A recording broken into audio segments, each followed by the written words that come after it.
Bienvenue sur le podcast de Bonnet et Doyen Conseil. Nous sommes Guillaume Bonnet et Jérémy Doyen, anciens banquiers privés, et nous sommes les fondateurs de notre cabinet de conseil en gestion de patrimoine. Nous souhaitons par le biais de ce podcast vous donner les clés pour gérer votre patrimoine financier et immobilier, obtenir des revenus complémentaires, maîtriser votre fiscalité et anticiper votre transmission. Si ces sujets vous intéressent, alors abonnez-vous.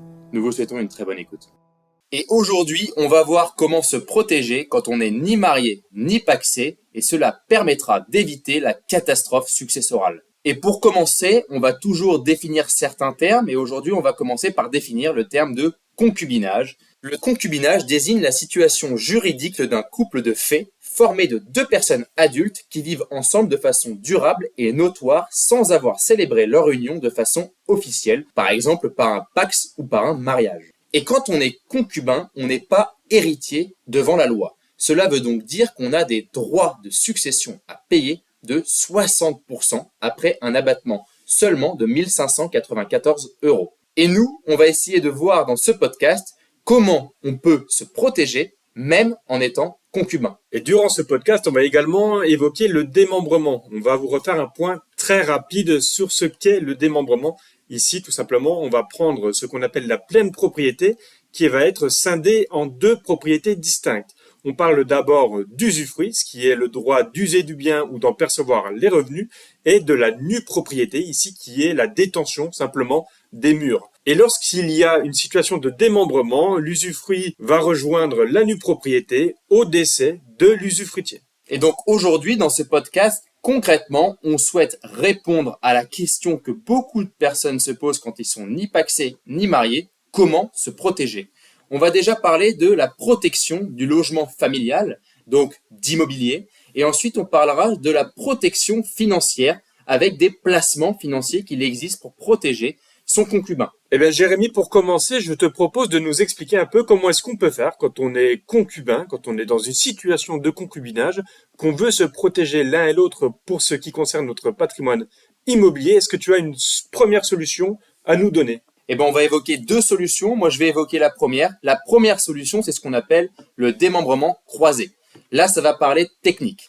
Aujourd'hui, vous souhaitez acheter un bien immobilier. Vous allez l'acheter d'un point de vue juridique à deux, donc en indivision. Si vous l'achetez sans passer par le biais d'une société, vous allez être indivisaire, chacun d'une partie du bien, 50-50 dans la plupart du temps. Qu'est-ce qui se passe-t-il si l'un de vous deux décède? Eh bien, si votre concubin décède, la partie qui était sa partie va revenir à ses héritiers. Et donc, vous allez vous retrouver en indivision avec les héritiers de votre concubin, ce qui peut être problématique si les héritiers du concubin souhaitent sortir de l'indivision et mettre un terme à cette indivision. Ils vont demander la vente du logement. Et donc, vous n'êtes pas protégé et votre logement familial n'est pas protégé. La solution qui peut être mise en place, c'est le démembrement croisé de parts d'une société civile immobilière. Comment faire? Vous allez constituer une société civile immobilière, donc une personne morale, une société, qui va être constituée par vous deux, vous et votre concubin ou votre concubine, et vous allez donc acheter des parts de cette société, vous allez donc être détenteur de parts de cette société. Concrètement, vous allez acquérir le bien immobilier, cette fois-ci par le biais d'une SCI dont les associés sont vous deux. Et vous allez l'acquérir à hauteur de 50% chacun. Mais cette fois-ci, vous allez détenir chacun 50% de la nue propriété de ses propres parts et 50% de l'usufruit des parts du partenaire ou du concubin. En cas de décès, que se passe-t-il cette fois-ci? Eh bien, vous allez détenir donc la totalité de la moitié de la maison, soit 50% des parts en pleine propriété, car l'usufruit va rejoindre la nue propriété, et vous allez avoir les 50% restants en usufruit si votre concubin décède. Donc, au total, vous aurez la totalité de l'usufruit. Cela vous permettra donc de rester dans le logement jusqu'à la fin de votre vie, si c'est votre choix. Jérémy, merci pour cette explication. C'est certes beaucoup d'informations en même temps, mais ça semble être une bonne solution, quand on est concubin en tout cas, de pouvoir se faire accompagner sur ce type de montage.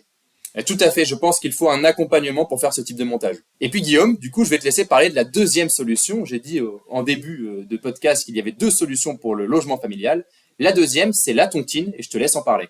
Exactement. Ici, c'est également quelque chose qui peut être utilisé quand on est en situation de concubinage et qu'on ne souhaite pas se pacser ou se marier, par exemple. On va utiliser ce qu'on appelle la tontine immobilière. c'est quelque chose qui va permettre d'acheter un bien immobilier en étant à deux, et chacun des acquéreurs va alors être propriétaire du bien acheté. Il n'y a pas ici de répartition, par exemple, à 50-50, et c'est au décès de l'un des deux acquéreurs qu'il va se passer quelque chose d'intéressant pour la protection du second. C'est tout simplement que la clause de tontine, elle va permettre de rendre le survivant seul et unique propriétaire du logement. Pourquoi est-ce que cet exemple est intéressant ?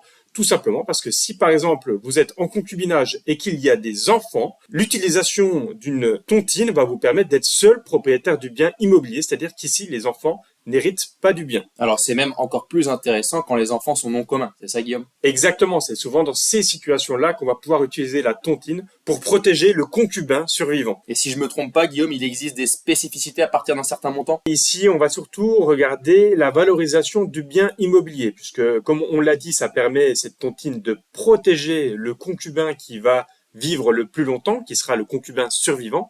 Par contre, cette tontine ne permet pas d'échapper à l'impôt sur la succession. Ici, on va prendre un cas très précis. Si il y a une valorisation du bien qui est une résidence principale et que cette valorisation est inférieure à 76 000 euros, alors à ce moment-là, on a de la chance et on ne va pas payer de droits de succession. On paye des frais qui vont être équivalents à environ 5%. Par contre, ce qui va être le cas le plus répandu quand on a une valorisation du bien qui est supérieure à ces 76 000 euros, on va être taxé aux droits de succession selon le lien de parenté. Et là, malheureusement, quand on est simplement concubin, ces droits de succession, ils sont de 60% après un abattement de 1 594 euros. Donc là, ça peut être très lourd. Donc pour le logement familial, on a vu ces deux principales solutions qu'il existe. Bien sûr, il y en a d'autres. Maintenant, on va parler des placements financiers et comment transmettre un patrimoine financier à son concubin. Car je le rappelle et je l'ai dit en début de ce podcast, le concubin n'est pas héritier légalement. Et dans ce podcast, on va parler de deux solutions financières qui s'offrent aux concubins pour se protéger mutuellement en utilisant le patrimoine financier. On va parler de prévoyance et d'assurance vie et on va commencer par échanger sur la prévoyance. Pourquoi est-ce que la prévoyance, ça peut être intéressant quand on est concubin et qu'on veut se protéger mutuellement? Parce que on va avoir un fonctionnement ici de cotisation à ce qu'on peut appeler fonds perdus, puisque vous cotisez pour quelque chose que vous ne percevrez pas, sauf si vous venez à décéder. C'est tout le but de cette prévoyance, c'est de protéger le concubin, le conjoint ou le partenaire de pacte survivant. Ici, on est sur des concubins. Et qu'est-ce qui est intéressant ici? On a parlé justement de droit de succession quand on parlait de la tontine. La prévoyance n'est pas imposée, c'est-à-dire que si vous avez un capital qui est assuré, donc un capital qui doit être versé en cas de décès, par exemple de 100 000 euros, je dis ça au hasard, on n'aura pas de droit de succession à payer pour le concubin survivant. Et Guillaume, pour nous donner un exemple concret, pour assurer un capital décès de 100 000 euros en cas de décès du concubin, quel est le montant mensuel qu'il faut payer en moyenne? Alors ça va bien sûr dépendre de l'âge que vous avez quand vous allez souscrire à un contrat de prévoyance. Mais on peut imaginer qu'on va tourner autour de cotisations entre 10 et 20 euros jusqu'à 40 ans. Et au-delà de 40 ans, on aura une augmentation significative du coût de cette prévoyance pour un capital assuré de 100 000 euros. Donc ça, c'est pour la partie prévoyance qui permet d'assurer un capital que vous n'avez pas encore et qui est versé par l'assureur. Il existe une autre solution si on a déjà, par exemple, un certain patrimoine financier, Jérémy. Oui, tout à fait, c'est l'assurance vie. En quoi consiste l'assurance vie concrètement? L'assurance vie, c'est une enveloppe d'épargne qui permet d'avoir de l'épargne disponible à tout moment, peu fiscalisée et intéressante en cas de succession. Et nous, on va parler que de la partie transmission ici. Aujourd'hui, quand vous placez de l'épargne sur une assurance vie avant vos 70 ans, vous avez un abattement sur la succession de 152 500 euros par bénéficiaire. Alors Jérémy, ça semble très intéressant. Est-ce qu'il y a une limite dans le nombre de bénéficiaires ou pourquoi est-ce que, en tout cas, c'est intéressant quand on est concubin? Car on peut transmettre jusqu'à 152 500 euros à autant de bénéficiaires qu'on le souhaite. Donc si on veut mettre 4 personnes, on peut aller jusqu'à du coup plus de 600 000 euros transmis hors succession et hors droit de succession. Je le rappelle, pour la même somme, si on mettait 150 000 euros sur un compte chèque et qu'on disait par testament que ça revient à son concubin, alors sur ces 150 000 euros, le concubin devrait payer 60% de droits de succession, soit 90 000 euros pour 150 000 euros transmis. Il lui resterait donc que 60 000 euros. Par le biais de l'assurance vie, sur les 150 000 euros qui sont mis dans l'assurance vie avant 70 ans, le concubin touche 150 000 euros net. Eh bien, merci Jérémy, c'est beaucoup plus clair. Alors l'assurance vie, là, elle semble très intéressante pour la transmission et pour protéger le concubin. Est-ce que en soi, c'est un placement intéressant également?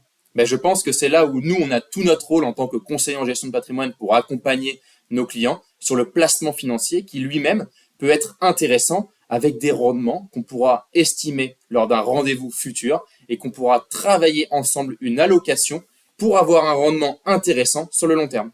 Et on le rappelle, Jérémy, cet argent qui est versé sur un contrat d'assurance vie, il reste disponible à tout moment. Tout à fait, Guillaume. Et Guillaume, j'ai envie quand même d'ouvrir le sujet et de se dire qu'il n'y a pas que le concubinage qu'il est possible de faire, il est aussi possible de se paxer ou de se marier. Et là, à ce moment-là, on peut rendre son concubin héritier par le biais d'un testament si on devient partenaire de Pacs, ou même héritier légalement si on se marie. Oui, Jérémy, ça c'est une très bonne réflexion et grâce à la loi TEPA de 2007, si vous vous souvenez bien, on vous a parlé de la tontine où les concubins seraient tout de même taxés sur les droits de succession à 60%, car aux yeux de la loi, ils sont considérés comme étrangers. Eh bien, se paxer avec un testament ou se marier permet tout simplement d'être exonéré de ses droits de succession. Tout à fait, Guillaume, et je pense qu'il est même important de dire à nos auditeurs que nous avons réalisé un podcast numéro 2 qui compare le Pacs au mariage pour faire le meilleur choix. Eh bien, Jérémy, on arrive maintenant à la conclusion de ce podcast. On va rappeler les points importants. On rappelle qu'on parle du patrimoine immobilier et financier. Pour ce qui est du patrimoine immobilier, comment est-ce que vous pouvez vous protéger en étant simplement concubin? Il faudra utiliser une SCI et un démembrement croisé des parts, ou bien utiliser une tontine immobilière. Et pour le patrimoine financier, vous avez la possibilité de mettre en place une prévoyance ou une assurance vie. Ce sont toutes ces solutions qui vous permettront de vous protéger mutuellement et on le rappelle, les meilleures solutions pour se protéger quand on est en couple, c'est encore devenir partenaire de Pacs ou devenir conjoint via le mariage. Si vous souhaitez prolonger la discussion, alors vous pouvez directement prendre contact avec nous sur notre site bonnetdoyenconseil.com. C'était Guillaume Bonnet et Jérémy Doyen et nous vous remercions pour votre écoute. À bientôt pour un nouvel épisode.